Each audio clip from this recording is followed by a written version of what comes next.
하나님 말씀을 보도록 하겠습니다. 하나님 말씀은 두 곳인데 창세기 12장 1절과 고린도후서 13장 5절 말씀입니다. 우리 다 함께 같이 하나님 말씀을 같이 봉독하시겠습니다.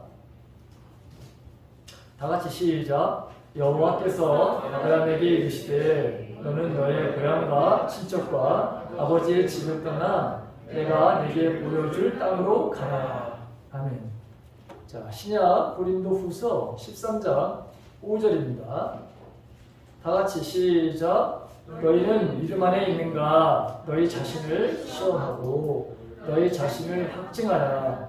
예수 그리스도께서 너희 안에 계신 줄을 너희가 스스로 알지 못하느냐? 그렇지 않으면 너희는 버림받은 자니라. 아멘. 자, 사도 바울이 고린도 교회에 먼저 보낸 편지가 있습니다. 그게 고린도 전서죠. 거기에 보게 되면 오늘날 성도들에게, 물론 뭐 예전에는 고린도 교회 성도들에게 보낸 것이지만 그것은 오늘 우리들에게도 해당되는 그런 말씀이죠. 거기 보게 되면 바울은 고린도전서에서 교회 분열이 일어났어요. 1장서부터 4장에 보게 되면 야, 나는 바울파야, 나는 그리스도파야, 나는 개마파야, 나는 아볼로파야 하면서 교회 분쟁이 일어났어요. 이거는 여러분 있을 수가 없는 일이죠. 교회 분쟁이 일어난다는 것이 하나 되어야 되는데 여러분 분쟁이 일어났으니 거기에 대해서 그 다음에 근친상간, 여러분 근친상간의 바로 결혼, 이거 여러분 안 되는 거 아니에요? 근데 고린도 교회 이런 일이 실제로 일어났어요. 그리고 이 간음죄를 비롯해서 성적으로 부도덕한 그런 행위들에 대해서 이거를 바로잡아주는 것이죠. 그 다음에 성도들이 서로 소송을 걸었어요.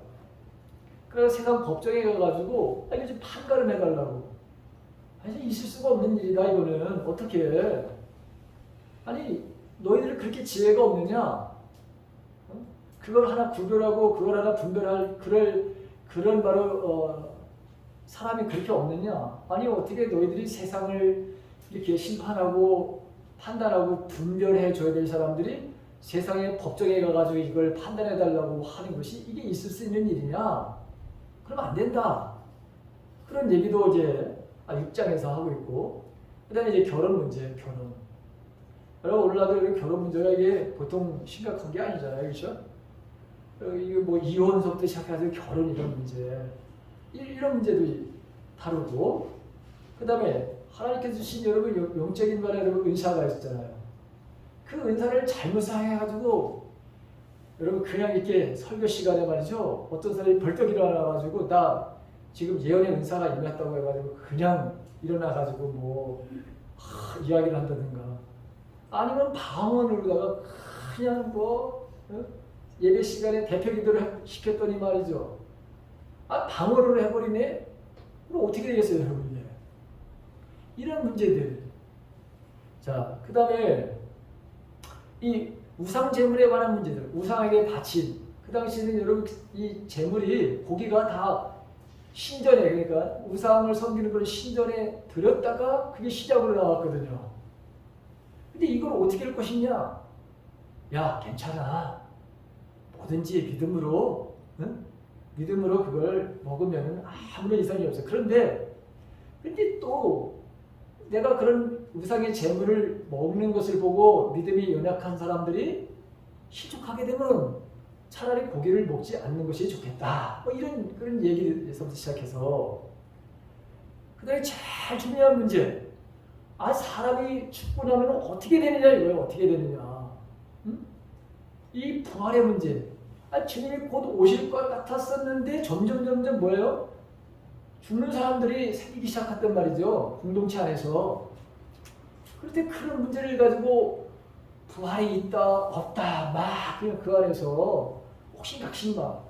그래가지고 15장에는 길게 야, 부활이라는 건 이런 거야 하면서 그 비밀에 대한 얘기를 쫙 해주면서 마지막 12장 58절에 보게 되면 너희는 결코 흔들리지 말아라. 오히려 더 견고해져서 주님의 일에 더욱 힘쓰는 자들이 되라. 왜냐하면 주님은 우리가 주님의 일을 하는 것에 대해서 반드시 거기에 대해서 보상을 해주시는 분이야. 그렇기 때문에 흔들리지 말고 오히려 더욱더 주님의 일에 힘쓰는 자가 돼야 된다. 딱 결론을 딱 이렇게 맺어주거든요. 자, 이 고린도 이걸 보내고 나서 또다시 여러분 보낸 것이 이제 이 고린도 후서거든요. 목적은 자신이 먼저 이 보낸 편지에 대해서 고린도 교회 성도들이 긍정적인 여러분 반응을 보였다고 하는 거, 이런 문제에 대해서 그래서 바울이 말이죠, 굉장히 기뻤어요. 자기가 보낸 그 편지를 받아보고 성도들이 여러분 위로와 기쁨을 얻었다니까, 이거 보낸 그런 보람이 있잖아요. 그렇죠? 그런데 그러면서 또 어떤 일이 있냐면 고린도 교회를 방문하기 전에 고린도 교회 성도들이 그 모 교회였던 예루살렘 교회가 그쪽 지역이 기근이 들었었거든요. 그래가지고 성도들이 어려움에 처했던 거예요. 그런데 이 고린도 지역에 있었던 이 마게도니아 이쪽에 있었던 그 성도들이 자발적으로, 야, 우리 저 예루살렘 교회가 저렇게 기근이 들어서 성도들이 힘들고 어렵다고 하니 우리가 그러면 헌금을 좀 하자. 근데 아직 이게 하자고 해서 했는데 마무리가 되질 않은 거야. 그러니까 내가 가기 전에 그거를 안전하게 마무리를 잘 해놓아라. 그러면 내가 그것을 잘 예루살렘 교회에 전달해 주겠다. 이런 말을 그것을 위해서도 이제 편지를 쓰게 된 거예요. 자, 그런데 이 또 하나 고린도 후서를 기록한 목적이 뭐냐면 오늘 본문과 굉장히 연관이 되는데, 자, 바울이 보낸 그 엄한 책망에 대해서 이런 긍정적인 반응을 보여가지고 위로를 받았다, 기쁨이었다, 이렇게 생각하는 사람도 있었지만 그렇지 않은 사람들도 여러분 있었던 거예요. 항상 그렇죠.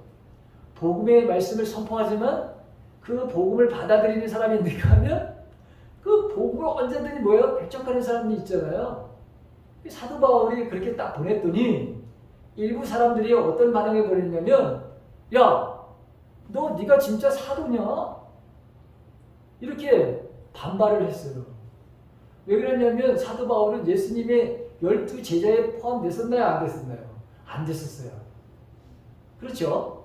베드로라든가 요한이라든가 야고보라든가 이런 사람들 예수님이 콜한 거예요. 콜. 그래가지고 같이 따라 다녔어요. 근데 우리가 알다시피 사도 바울은 부활하고 나서 만났잖아요.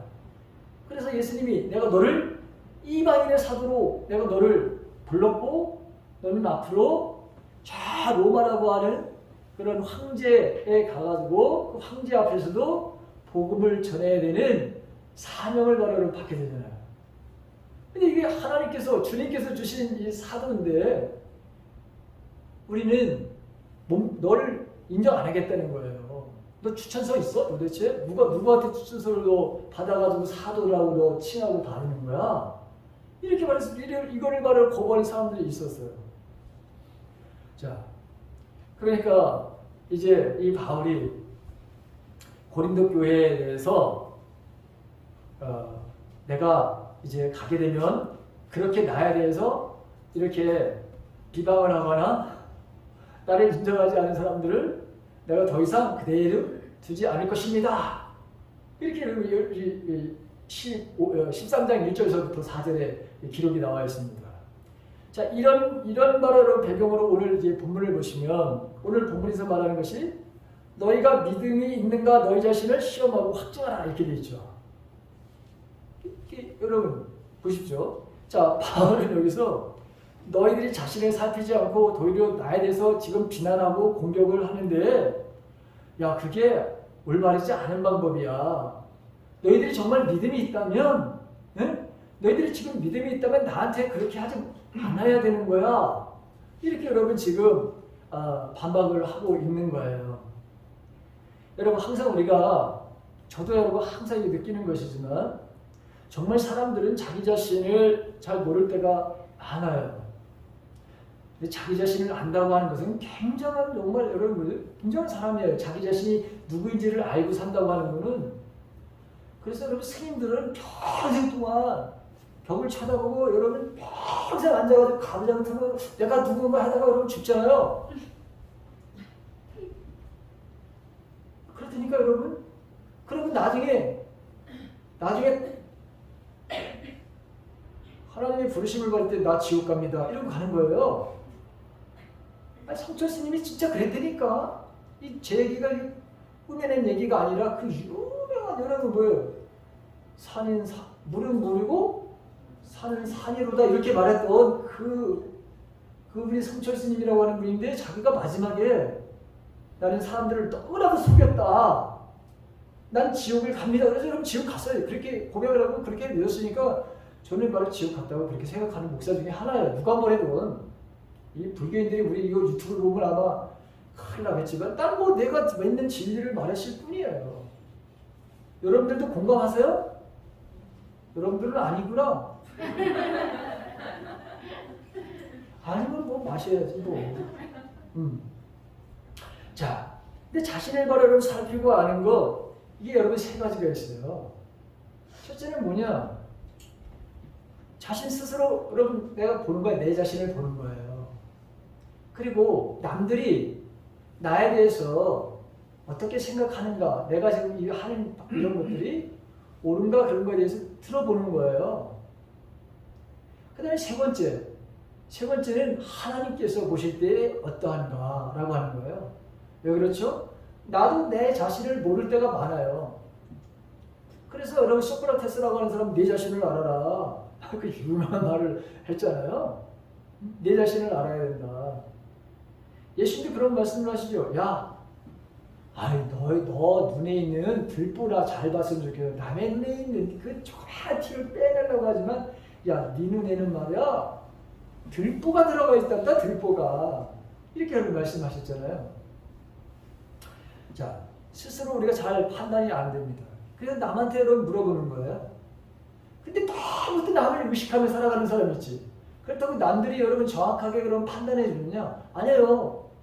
그 사람들도 여러분 하는 게 틀립니다.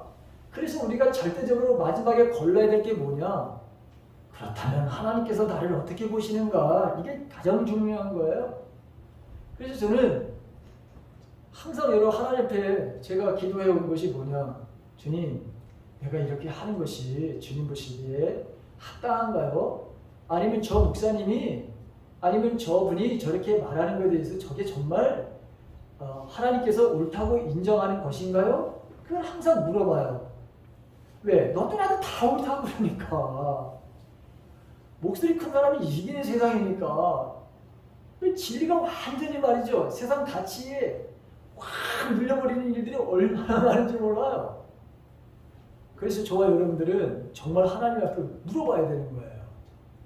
자, 근데 오늘 여기 사도 바울이 말이죠. 시험하고 확증하라 이렇게 돼 있거든요. 근데 시험하라 확증하라는 거 테스트, 영어로 해서 테스트하는 거예요. 검증이라고 하는 말이 확증하라고 검증하라고 하는 거예요. 자, 먼저 성도는 자신을 살펴봐야 돼. 이런 거예요. 이게 살핀다고 하는 것은 어떤 의미냐면, 자, 여기 시험하거나 테스트하라 이렇게 되어 있잖아요. 이 헤이라조라고 하는 말인데, 이 말은 뭘로 헬라에서는 어떻게 얘기했냐면 시브리에서 나사라고 하는 그런 시험하다, 시도하다, 꾀하다 그런 말로가 이게 번역된 거거든요. 그러니까 그 의미가 어떤 말이냐면 나 스스로를 어떤 시련이나 유혹이나 고난 등과 만나게 됐을 때 그것으로 내 자신이 정말 믿음이 어떠한지를 한번 판가름해봐라 이런 말이에요.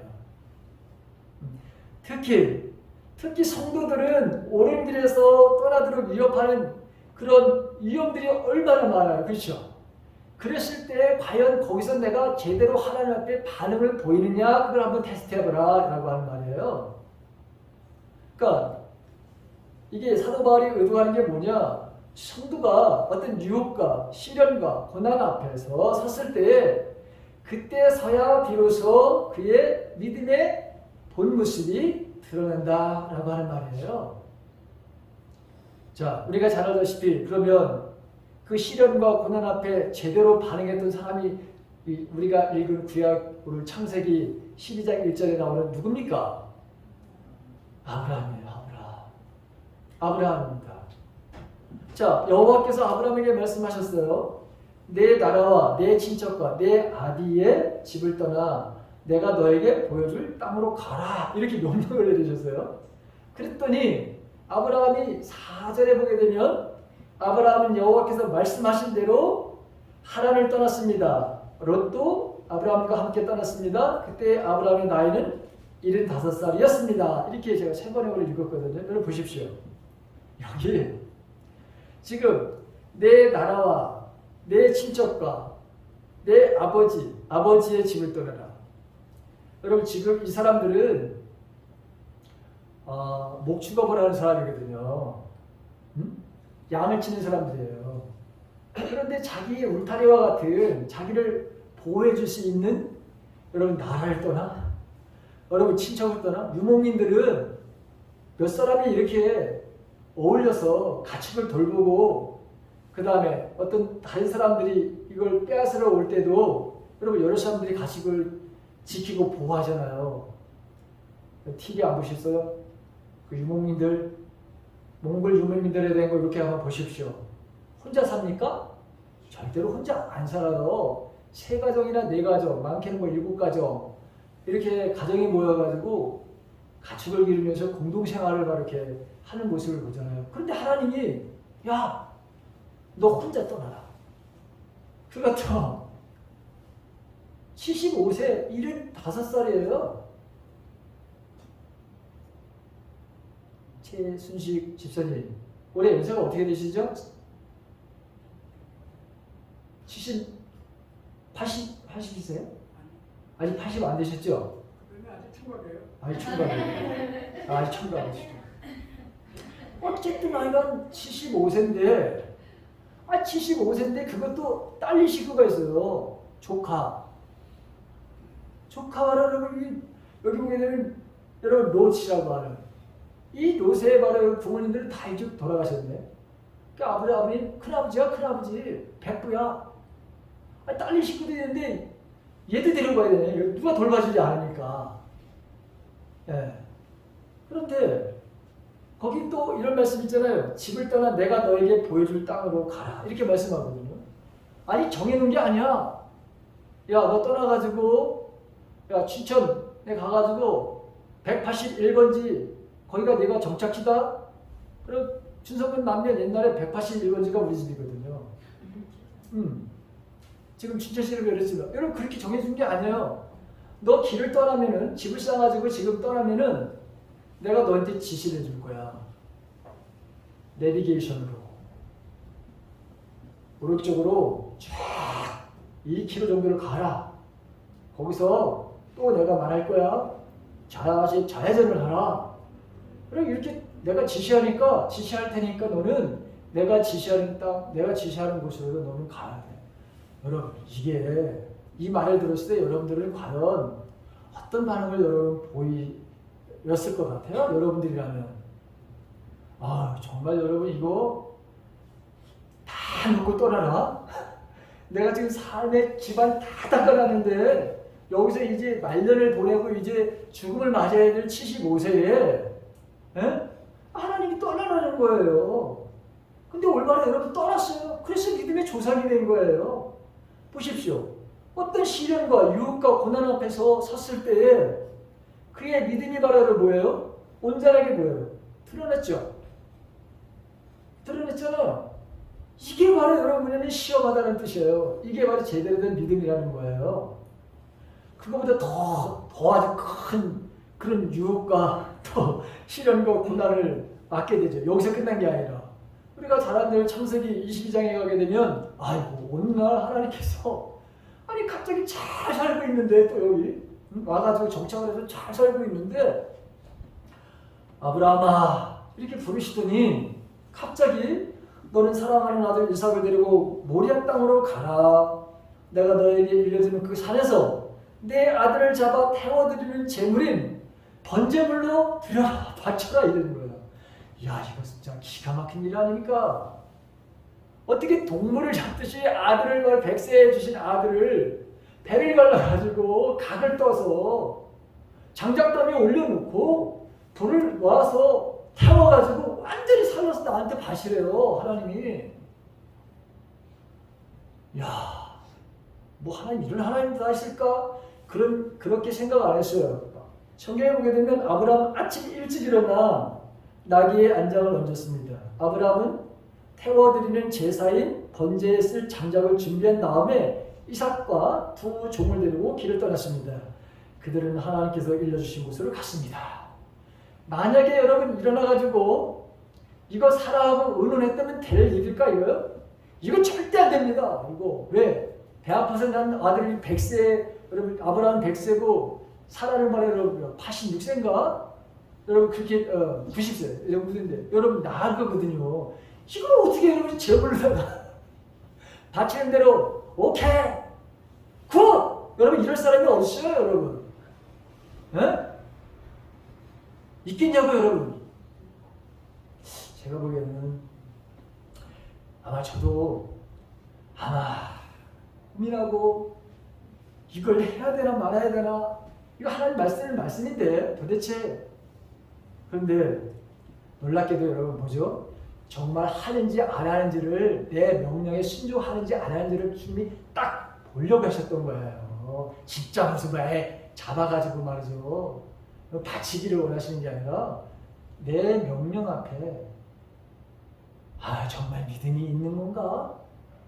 이 아브라함이 도대체 이 믿음의 조상으로 내가 만들려고 하는데 정말 이런 믿음이 있는 건가를 테스트하기 위해서 글쎄 여러분 하나님께서 이런 요구를 하신 거예요.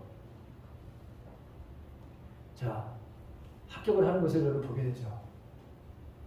자, 시험하여 확정할 것이 뭐냐? 그렇다면 시련이나 고난이나 유혹을 통해서 입증되어야 될 게 도대체 뭐냐는 거다. 너희가 첫 번째 보게 되면 너희가 믿음에 있는가? 믿음이 있는가? 너 진짜 믿음이 있느냐? 라고 하는 거예요. 너 진짜 믿음을 가지고 있느냐? 오늘 보게 되면 너희가 믿음이 있는가 시험하고 확증하라 이렇게 되어 있잖아요. 그런데 예수님께서 누가복음 18장 8절에 보게 되면 예수님이 이런 말씀을 하십니다. 인자가 올 때에 예수님이 이제 심판으로 오시게 될 때에는 세상의 믿음을 보겠느냐 이렇게 말씀하고 계세요. 종말의 때가 점점 오게 되면 믿음의 사람들을 찾아보기가 힘들다는 거예요. 믿음의 사람들이 자 누구나 나 예수님 믿어요. 나 하나님 믿어요. 나 정말 예수님 좋아해요. 나 예수님 사랑해요. 나 주님께 충성할 수 있어요. 근데 정말 주님이 보실 때 하나님이 보실 때 아 그래 맞아 너 나 사랑하는 건 내가 알지. 그럴 사람들이 여러분 얼마나 되겠는가. 그런 사람이 그렇게 많지 않았던 것 같아요. 지금 이 고린도 교회에. 근데 지금 현재에는 어떨까요? 저와 여러분을 향해서 믿음 가운데 바로 서 있는지를 시험해 보라고 요청하고 있습니다. 똑같아요. 너희들도 내가 인생에서 시련과 어떤 바로 여러분 이 고난 그런 유혹 앞에서 여러분 테스트를 하나님이 하십니다. 여러분들도 아마 테스트를 거쳐가지고 여기까지 오신 거예요. 그리고 여러분들이 믿음이 있는 거죠. 그렇죠? 여러분들이 믿음이 있는 겁니다. 믿음이 있는 거예요. 근데 믿음이 얼마만큼의 큰 믿음이냐 작은 믿음이냐 어쨌든 여러분 믿음이 있으시죠? 겨자씨 고만한 믿음만 있어도 저 산을 명해가지고 바다에 그게 산이 빠져라 그러면 뭐죠? 어떻게 된다는 거예요? 없어진다는 거잖아요. 여러분. 겨자씨 믿음만 한 거는 우리가 있잖아요. 네. 아멘? 아멘. 근데 여러분 이게 진짜 없는 사람이 있어요. 겨자씨보다도 못한 바로 믿음이 있는 사람이 있습니다. 많은 그 목사님들이 그리고 정말 신실한 그런 분들이 이야기하는 게 인류가 한 75, 뭐 77억? 뭐 이렇게 된다고 그래요. 그런데 어린아이들 빼고 말이죠. 정말 천국에 갈 수 있는 이 믿음 있는 사람들이 얼마나 될까? 아주 많이 잡아도 2%도 안 된다는 거예요, 여러분. 2%, 77억 정도의 2%면 얼마인지 잘 모르겠어. 에? 어마어마한 숫자예요, 그것도. 2%도 77억이에요, 2%도. 근데 여러분, 깜짝 놀란다는 거 아닙니까? 천국에 가면, 그렇죠? 아니, 저 사람은 오지 말아야 될 사람인데 와 있네.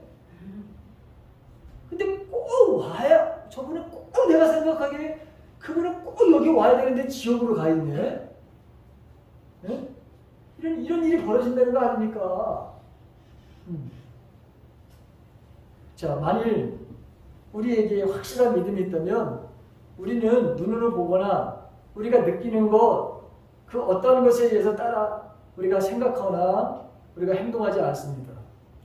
우리가 정말 믿음이 있다면 세상 사람들이 사는 그런 모습으로 절대로 우리는 살지 않습니다. 그렇죠? 왜? 우리는 하나님의 언약을, 하나님의 말씀을 따라서 살아가는 사람들이지, 세상 사람들이 좋다고 해서 여러분 그거 해야 된다고 해서 아무렇게나 우리가 그냥 따라가는 사람이 아니잖아요. 자, 노아에 대한 이야기 아시죠? 노아가 120년 동안 여러분 그 방주를 짓습니다. 히브리서 11장 10절에 보게 되면 믿음으로 노아는 아직 보지 못하는 일에 대한 하나님의 경고를 들었습니다. 그는 하나님께 순종해서 그의 가족들을 구원할 방주를 지었습니다. 그는 믿음으로 세상이 잘못되어 가고 있음을 사람들에게 알리고 하나님과 의의 관계를 맺은 사람이 되었습니다. 이렇게 성경은 기록하고 있거든요. 이 노아는 하나님께서 내가 너 심판할 거야. 근데 여러분 한 번도 비를 맞아본 적도 없어. 비를 본 적도 없어. 예를 들어서. 그런데 야, 내가 비르다가 세상을 심판할 거거든. 그래 너 열심히 방주를 좀 지어라. 그래가지고 여러분 맨날 아들들하고 밥만 먹으면 방주를 짓는 거예요. 그리고 세상 사람들에게 나가서 하나님께서 이 땅을 심판하신답니다. 너무 죄악이 너무 관영해서 세상이 가득 차가지고 하나님께 더 이상 이제 보실 수가 없어가지고 그래서 여러분 그렇게 오랫동안 사람들에게 이야기를 했던 거예요. 듣지를 않아. 에이구 뻥치지 마라 뻥 이랬다는 거예요. 여러분 무슨 이렇게 추운 날씨에 무슨 비가 내려 술 먹고 놀기도 바쁜데 무슨 가서 방주를 지어 이 뜨거운 날씨에 도대체 뭐 하는 거야? 매일 너 뭐 하냐? 나 아들하고 맨날 가서 잣나무 베가지고 맨날 건조하고 맨날 거기다가 오칠도 하고 뭐 역청칠하고 그래서 나 그렇게 살아. 근데 하나님 말씀 들어야 돼. 하나도 듣질 않았어요. 그러니까 8사람만 딱 여러분 구원을 받게 되는 일이 벌어진 거 아닙니까? 그럼 우리가 생각하고 행동하지 않아요? 세상 사람들은. 노아가 그랬잖아요. 그렇죠? 그 사람들과 같이 그렇게 생각하지 않고 그렇게 살지 않았다고 하는 거예요. 이게 믿음의 사람이라고 하는 거예요. 여러분 제가 자주 여러분들 중에 여러분들과 같이 나누는 이야기가 있어요. 우리의 삶 자체가 예배다. 응? 우리의 삶의 예배자로 사는 것이다. 우리는 항상 하나님 앞에서 우리가 하나님을 의식하고 살고 내 행동 하나하나가 예배 행위다.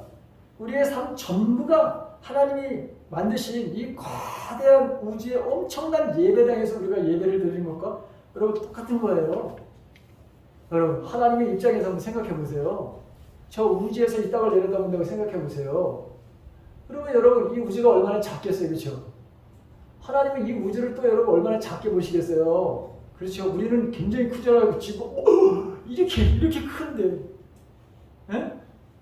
근데 저 우주에서 여러분 꼭대기에서 여러분 지구를 내려보면 지구가 여러분 굉장히 작게 보이잖아요. 하나님의 시각으로 보면 얼마나 작을까? 그러니까 여러분 우리가 이 넓다고 생각하는 이 우주 공간에서 살아가는 그 자체가 뭐예요? 하나님 앞에 예배를 드리면서 여러분 살아가는 그 모습이라고 하는 거예요. 하나님 뜻이 항상 깨어서 뭐 하는 거라고 했죠? 기도하는 거라고 했죠. 그 다음에 항상 뭐 하는 것이었어요? 기뻐하는 거라고 했죠. 범사에 뭐 하는 거라고 했어요? 감사하는 거죠. 그게 예배예요. 그게 예배라고요. 하나님이 우리에게 향하신 것이 바로 여러분 그게 우리가 세상에 살면서 그렇게 사는 것이 예배의 삶이에요. 오늘도 여기 와가지고 여러분 이 특정한 시간에 특정한 장소에서 하나님 앞에 예배를 이것도 예배고 우리 삶 자체가 아침에 출근을 해서 회사에서 그 업무를 본다든가 집에서 업무를 보던 어디서 하던 내가 집에서 여러분 주부로서 있던 그게 다 뭐예요? 예배라고 하는 거예요. 예배. 우린 예배의 백성입니다. 자, 너희가 믿음이 있는가 자신을 시험하고 확증하라는 말. 여러분 여기 믿음이라고 하는 것이 여러분 피스티스라고 하는 말이거든요. 지난번에 여러분 제가 말씀드렸어요. 이 피스티스라고 하는 말은 내가 신뢰한다, 내가 동의한다, 찬성한다 라고 하는 것과 행동이라고 하는 그게 여러분 뭐죠? 합성어가 믿음이라고 하는 말이에요. 그러면 믿음이 있으면 우리는 반드시 거기에 따른 행동이 나타나게 되겠죠. 저와 여러분들이 어떤 사람인지 우리는 너무나 잘 압니다. 저와 여러분들의 정체성, 나의 정체성이 바로 여러분 무엇입니까? 성경에서는 우리의 정체성에 대해서 아주 다양하게 말하고 있거든요. 너희는 이런 사람들이다. 여러분 잘 아는 대로 내가 요새 굉장히 많이 반복해서 얘기하는 게 뭡니까? 여러분 우리가 누구입니까? 했을 때 우리는 너희는 세상의 소금이다. 세상의 빛이다. 하나님의 거룩한 백성이고 그의 사랑받는 존재고 주님과 우리는 공동상속자고 왕같은 제사장이고 그리스도의 대사고 편지고 형기고 진리의 터와 기둥 위에 세워진 사람들이고 사도들과 예언자들이 세워진 건물이고 하나님의 바로 여러분 교회고 그 다음에 주님의 몸된 교회의 지체고 그리스도의 신부고 하나님의 귀한 어린 양이기도 하고 하늘나라의 신임권자고 주님께서 하신 일도 할 뿐만 아니라 주님께서 하신 일보다 더 큰 일도 할 수 있는 성령의 사람이고 하나님의 사람들. 이게 대충 저와 여러분들의 정체성이에요. 이게 우리의 모습이라고요. 이게 제가 말씀드린 게 더 있어요. 근데 조금만 말하는 거예요. 근데 여러분 이렇게 내가 세상의 소금이고 예를 들어서 세상에 비치면 여러분 우리의 모습은 반드시 뭐예요? 감춰질 수가 없어요. 그렇죠? 어떻게 빛이 감춰져? 빛은 여는 건데 밝게 하고 어둠을 환하게 하는 거잖아요. 소금은 여러분 우리 맛을 여기다 탁 집어넣으면 여기다 넣으면 맞는군. 근데 조금만 더 집어넣으면 대단한 거 아닙니까? 그래서 믿음은 뭐냐? 믿음은 한마디로 나타냄이에요. 나타날 수밖에 없어요. 왜? 행동이 따르니까. 그리스도의 신부라면서요. 그러면 신부는 신부답게 여러분 성결해야 되고 아름다워야 되고 뭔가 여러분 신랑의 마음에 드는 그런 일들을 해야지. 그럼 나타나게 돼 있잖아요. 그렇죠? 자, 믿음이 있는가 없는가 여러분 간단해요. 누가 더 잘하느냐? 내가 더 잘하냐? 내가 믿음이 있는지 없는지. 그 다음에 누가 잘하느냐? 내 남편이 알아요. 그 다음에 여러분 내 아내가 잘합니다. 더 잘하는 건 누가 더 잘하느냐? 내 자녀가 알아요. 어린 자녀들이 엄마가 아빠가 믿음이 있는지 없는지 여러분 더 잘 알아요. 그래 한번 물어보세요. 가가지고 여러분들 자녀한테 야 솔직하게 얘기해라. 응? 내가 안 때릴 테니까 아니면 내가 너 벌 안 줄 거야 하면서 솔직하게 진짜 하나님 앞에서 우리 손을 얹고 한번 솔직하게 한번 야 엄마 아빠가 네가 보기에 응? 야 하나님을 믿는 거 같냐 안 믿는 거 같냐 이렇게 한번 물어봐요. 그리고 친구들한테 여러분들 잘 아는 친구들 아주 여러분들의 가깝게 지냈던 친구들 특히 세상 친구들 세상 친구들에게 한번 여러분 물어보세요. 더 잘 알아요. 내가 믿음이 있는지 왜? 믿음은 나타남이라고 그랬잖아요. 드러나는 거라고 그랬잖아요. 그게 믿음이에요. 그렇기 때문에 숨길 수가 없어요. 숨길 수가 없어. 그래서 아는 거예요. 자, 저와 여러분들이 이제 그렇다면 이렇게 숨길 수가 없는 거 그래서 여러분 그죠? 믿음이 있는지 확인하고 두 번째 보면 예수 그리스도가 너희 안에 계시는가? 우리가 당연히 우리가 예수 그리스도를 바로 여러분 영접하게 되면 하나님의 자녀가 되는 권세를 우리들에게 주신다고 그랬죠. 성령이 내 안에 말하는 예수를 믿는 순간 내 안에 성령이 계시죠. 계시죠? 아멘이죠? 네. 예. 그래서 사도 바울은 이걸 어떻게 표현했냐면 갈라디아서 2장 20절에서 자신이 죽고 그리스도가 사는 것이라 이렇게 얘기하면서 우리가 그 잘 아는 이제는 내가 사는 것이 아니라 내 안에 계신 그리스도께서 사시는 것입니다. 내가 지금 내 몸 안에 사는 것은 나를 사랑하셔서 나를 구하시려고 자기 몸을 바치신 하나님의 아들을 믿는 믿음으로 사는 것입니다. 이렇게 표현했거든요. 또 에베소서 3장 17절에 보게 되면 믿음을 통해 그리스도께서 여러분들의 마음 가운데 살아계시기를 나는 기도합니다. 이렇게 여러분 표현한 것을 보게 돼요.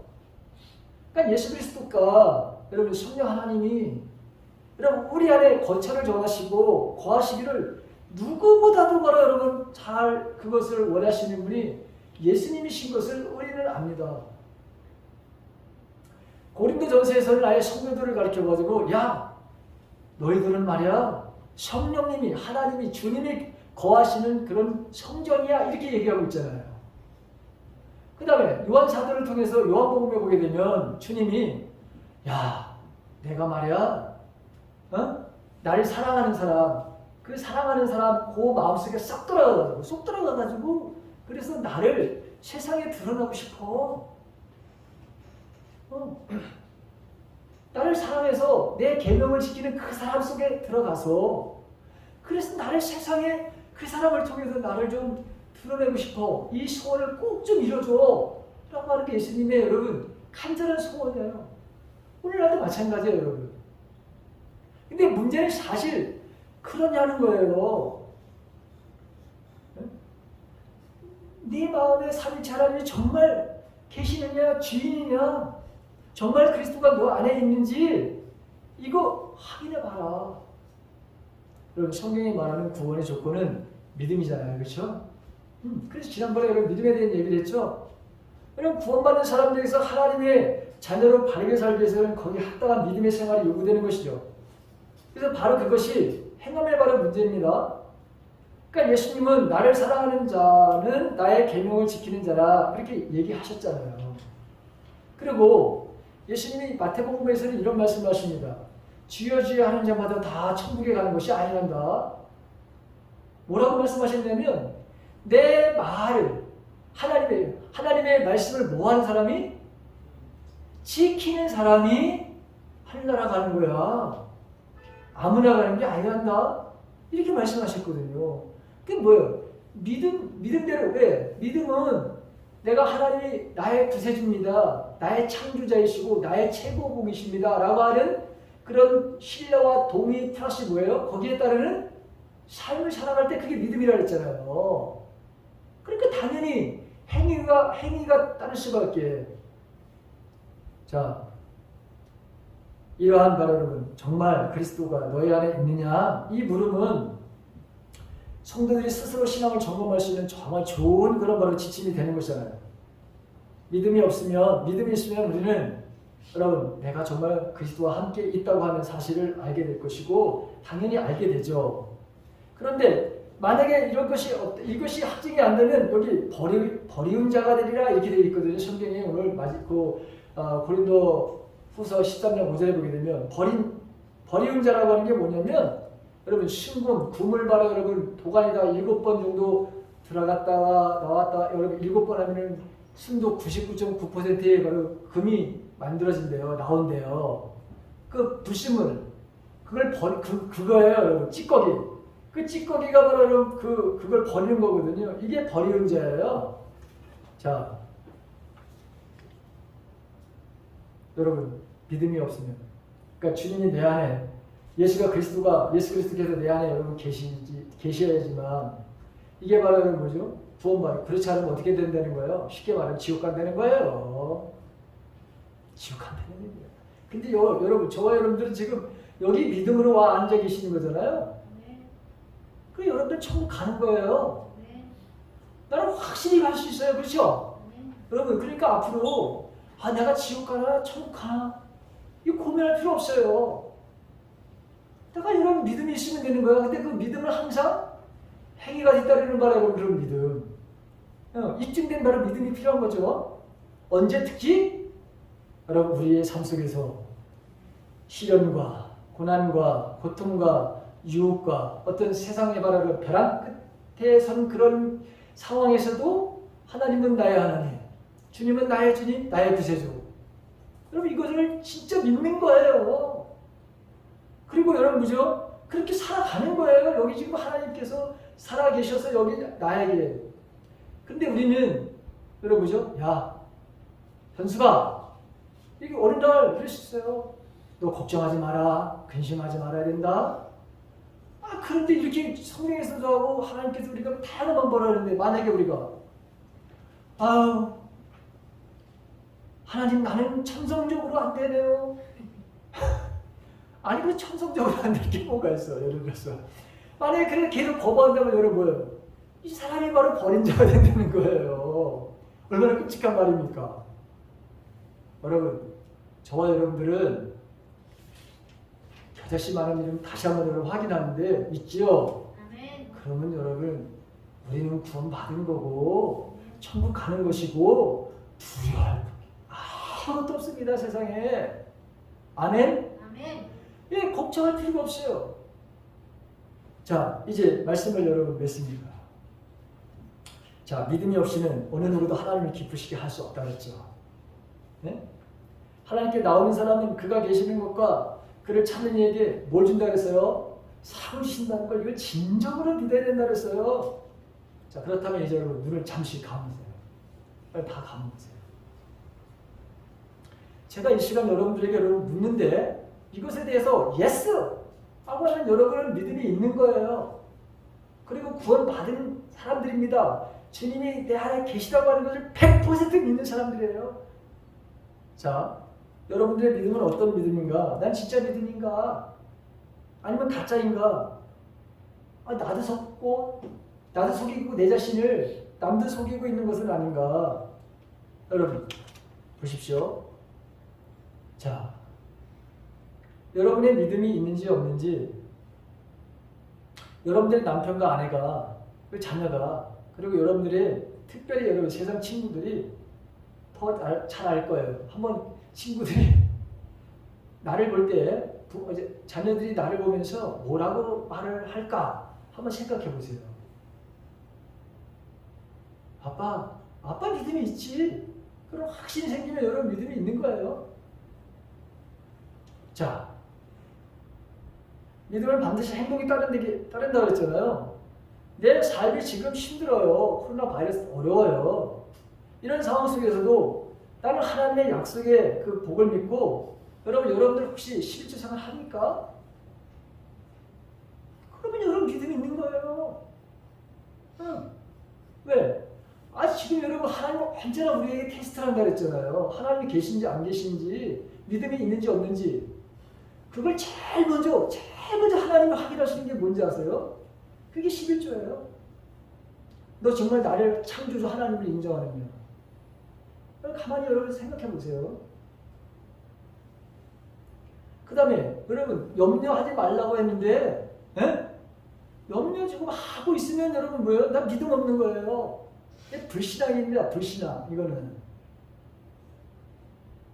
감사하라고 했는데 어떤 상황에서 감사하라고 했는데 지금 나 그걸 무슨 감사를 어떻게 합니까? 하면서 이런 마음을 붙는다면 여러분들은 믿음 없는 거예요.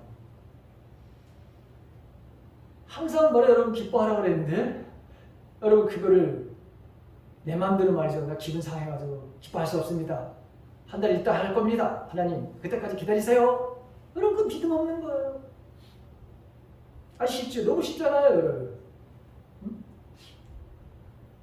여러분의 믿음은 환난과 이런 고난과 유혹 앞에서 내가 정말 검증된 바라는 믿음입니까?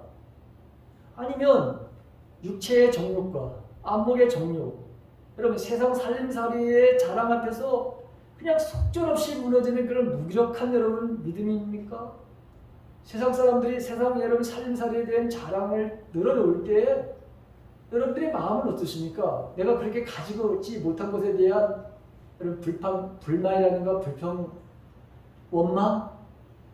내 인생은 도대체 뭐야 하면서 여러분 만약에 그렇게 한다면 여러분들은 믿음 없는 거예요. 그런데 그게 뭐 그렇게 중요해? 내가 하나님과의 관계가 제일 중요하지. 하나님이 이 세상을 만드신 분이고 아버지인데 모든 것을 가지고 계신 분이고 나는 모든 것을 가지고 있는데 왜? 내가 공동 상속자이기 때문에. 그러면 여러분 믿음이 있는 거예요. 자, 이 시간 여러분 한번 철저하게 이게 정말 중요한 일입니다. 왜? 이게 신앙생활에서 가장 중요한 거기 때문에.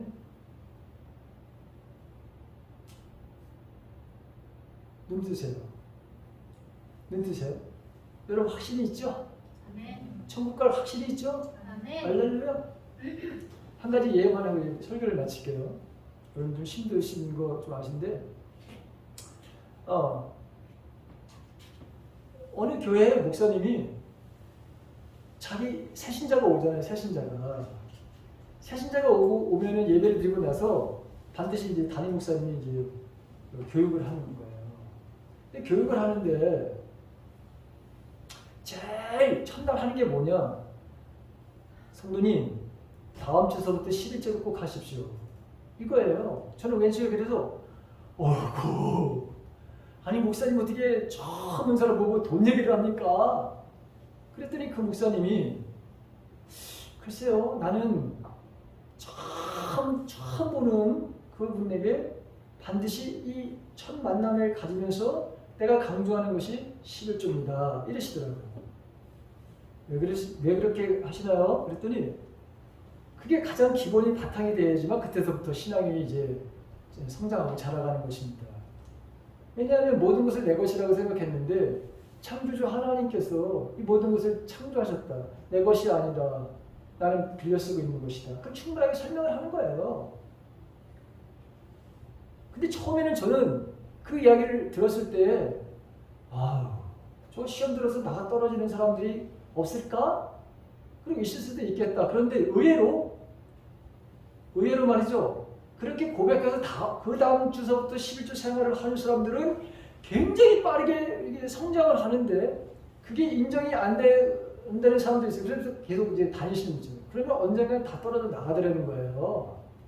굉장히 중요한 말씀을 하셨어요. 그때 저희가 그 인상 깊다. 나는 그때 그 당시에는 저건 아니지 했는데 근데 지금에 와서는 마치 가장 기본적인 가장 본질적인 것을 건드려주는구나. 첫날에 그것도 아니 목사님이 무슨 뭐 돈이 뭐 부족해가지고 그 얘기를 하겠어요? 아니에요. 가장 기본적인 거. 그래서 예수님도 비유가 60%가 다 돈 얘기입니다. 돈 얘기예요. 다 돈 가지고 연결시켜. 너 믿음 있니? 그래서 야, 너 믿음 있으면 저 하늘나라에다가 돈 쌓는 거란다.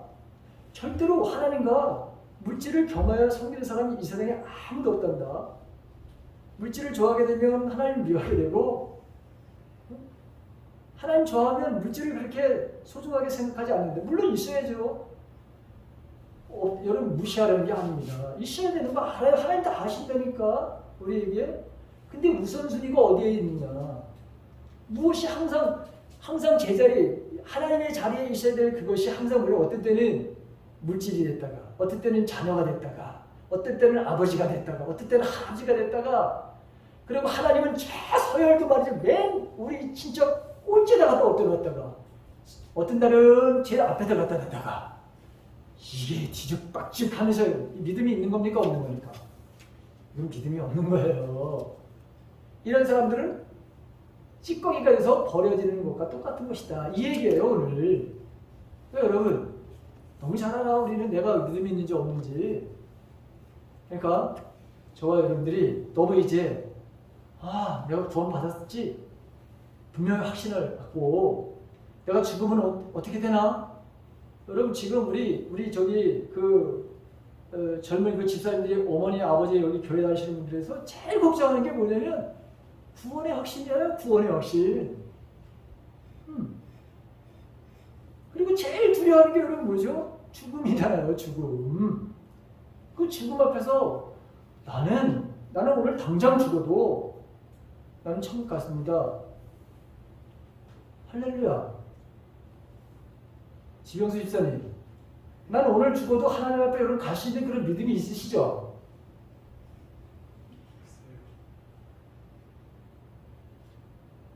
하나님이 나의 구세주라고 하는 걸 믿으시잖아. 그럼 되는 거예요. 더 이상의 뭐가 없으니까. 때로는 우리가 실수를 해요.